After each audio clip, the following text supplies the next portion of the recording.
menu data analis, di mana menu ini adalah menu utama pada sistem SNMP Booster Bapak Ibu.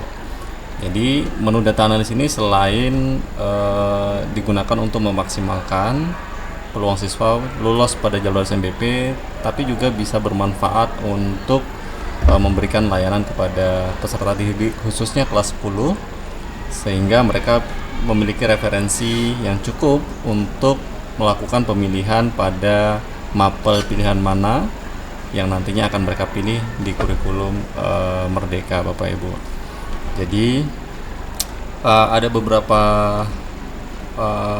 data yang kita siapkan pada data analis ini. Yang pertama adalah ada data daftar PTN akademik, PTN vokasi, dan PTKIN Bapak Ibu. Jadi ketika kita klik daftar PTN akademik, maka nanti secara otomatis yang muncul di sini adalah PTN jurusan yang ada pada PTN akademik Bapak Ibu. Nah, begitu juga ketika kita memilih PTN vokasi saja, maka jurusan yang nantinya akan tampil adalah jurusan yang berkaitan dengan PTN vokasi. Oke, kemudian sebagai contoh kita akan memilih agribisnis Bapak Ibu. Maka nanti akan muncul informasi terkait dengan jurusan agribisnis atau prodi agribisnis. Yang pertama adalah di sisi sebelah kiri itu ada informasi mapel pendukung apa yang mendukung prodi ini atau jurusan ini. Untuk kurikulum Merdeka itu mapelnya adalah mapel biologi, kemudian K13 IPS itu ada matematika, K13 IPA itu ada biologi, dan K13 bahasa adalah matematika. Di sini juga ada penjelasan umum terkait dengan jurusan ini, kemudian prospek karirnya nanti setelah ananda kita lolos akan bekerja di mana. Nah, Bapak Ibu, total dari semua jurusan yang ada di sini adalah lebih dari 300 jurusan Bapak Ibu. Jadi sangat komplit ya Bapak Ibu, ada desain grafis, desain kawasan binaan, desain mode, dan seterusnya. Jadi tentu jurusan-jurusan sebanyak ini tidak akan sangat sulit bagi kita sebagai guru BK untuk memberikan informasi secara detail kepada peserta didik kita. Maka dengan adanya sistem SNMP Booster ini sangat membantu bagi guru BK untuk salah satunya adalah memberikan informasi terkait dengan jurusan apa yang tersedia di perguruan tinggi saat ini, mapel pendukungnya apa, kemudian penjelasan secara umum dan prospek karirnya nantinya akan seperti apa. Nah, selanjutnya Bapak Ibu, kita akan melihat di sini ada misalnya administrasi bisnis. Di sini ada informasi tentang jurusan administrasi bisnisnya Bapak Ibu. Informasinya adalah terkait dengan data statistik PTN peluang pada jalur SNMP. Nah,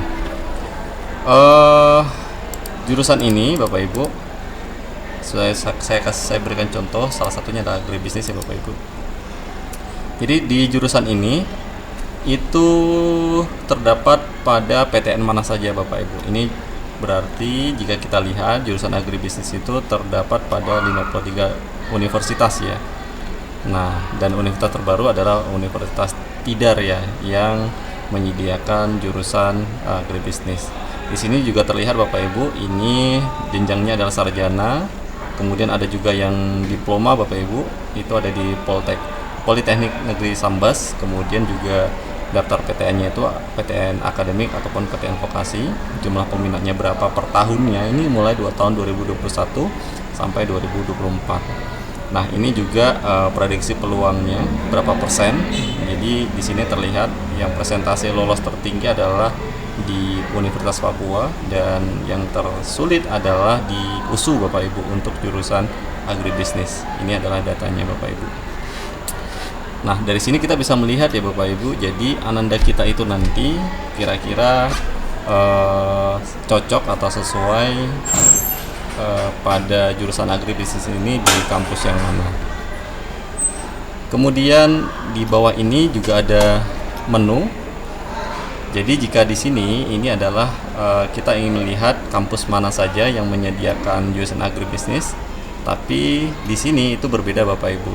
Jadi di sini kita ingin melihat pada kampus tertentu jurusannya itu apa saja, berapa prediksi peluang pada masing-masing jurusan yang tersedia pada kampus tersebut. Kita lihat misalnya adalah Brawijaya Bapak Ibu. Maka akan muncul jurusan apa saja yang tersedia di kampus Brawijaya. Kita reload dulu ya Bapak Ibu. Kita refresh dulu sehingga datanya netral kembali. Kemudian kita bisa melihat misalnya adalah kita ingin mencari jurusan apa saja di kampus Brawijaya, maka nanti di sini akan muncul jurusan-jurusan yang ada di kampus Brawijaya, mulai dari administrasi bisnis sampai farmasi. Setidaknya ada 83 jurusan ya Bapak Ibu yang tersedia di kampus Brawijaya. Dan di sini juga terlihat Bapak Ibu presentasenya. Nah, ternyata untuk presentase tertinggi kelulusan itu adalah di jurusan administrasi ya, jenjangnya adalah diploma 3. Jadi prediksinya adalah 105%, sedangkan di tahun sebelumnya itu presentasi lulusnya adalah 158%. Ini artinya adalah jumlah daya tampung itu lebih besar daripada jumlah peminat, maka presentasinya sangat besar. Dan yang tersulit di jurusan presentasi kelulusannya yang tersulit adalah di jurusan farmasi Bapak Ibu. Jadi hanya 3%, kemudian diikuti kedokteran atau pendidikan dokter, ilmu keperawatan, ya gizi ya. Jadi memang jurusan-jurusan rumpun kesehatan ini masuk dalam kategori peluangnya kecil ya Bapak Ibu. Nah, ini presentasinya, jadi semakin kecil presentasinya maka semakin sulit persaingannya Bapak Ibu. Jadi semakin besar maka semakin besar juga peluang untuk lolos di jalur SNMPP ini. Nah, kemudian di sini ada data alumni ya Bapak Ibu. Jadi data alumni ini nanti bisa kita lihat tahun berapa, kemudian kategorinya PTN-nya apa. Kita juga bisa menemukan kampus yang mana saja, kemudian jurusannya apa saja, nanti bisa kita lihat. Sebagai contoh, ini adalah data alumni tahun 2023. Saya ingin melihat jurusan alumni tersebut yang mengambil jurusan pendidikan dokter, maka saya klik saja, maka nanti akan muncul data alumni yang memilih jurusan dokter, kemudian di kampus mana saja. Ini tertera Bapak Ibu. Ya. Kemudian statusnya berapa nilainya berapa, kemudian statusnya lulus atau tidak lulus, ini ada datanya di sini. Nah, jadi ini datanya sangat bermanfaat bagi kita untuk membantu para peserta didik menentukan kira-kira peluang untuk lolos di jurusan tersebut besar atau kecil. Jadi kita bisa melihat menggunakan data dari alumni Bapak Ibu. Selanjutnya adalah grafik penyebaran Bapak Ibu. Kita bisa melihat per tahun itu grafik persebarannya itu di mana. Ini kita refresh dulu Bapak Ibu. Kita bisa merefresh data atau kita reload saja Bapak Ibu ya. Jadi untuk merefresh data kita langsung reload saja sistemnya. Maka nanti kita juga bisa melihat grafik persebaran siswanya ya Bapak Ibu. Jadi ini juga bisa menjadi laporan di BK kepada pihak sekolah terkait dengan persebaran siswa di SNMPP. Jadi bisa dilihat kalau di sini data ini persebaran kampus terbanyak adalah di Universitas Riau itu 34% dan seterusnya, diikuti dengan kampus-kampus Brawijaya, Andalas dan seterusnya. Kemudian pilihan jurusan yang paling banyak diminati oleh siswa itu yang jurusan apa saja, ini ada ya Bapak Ibu. Jadi kita bisa melihat data-data ini sebagai pertimbangan untuk pihak sekolah menentukan kebijakan-kebijakan ke depannya. Kemudian untuk memaksimalkan peluang siswa kita lolos pada jalur SNMPP ini ada namanya pemetaan pilihan.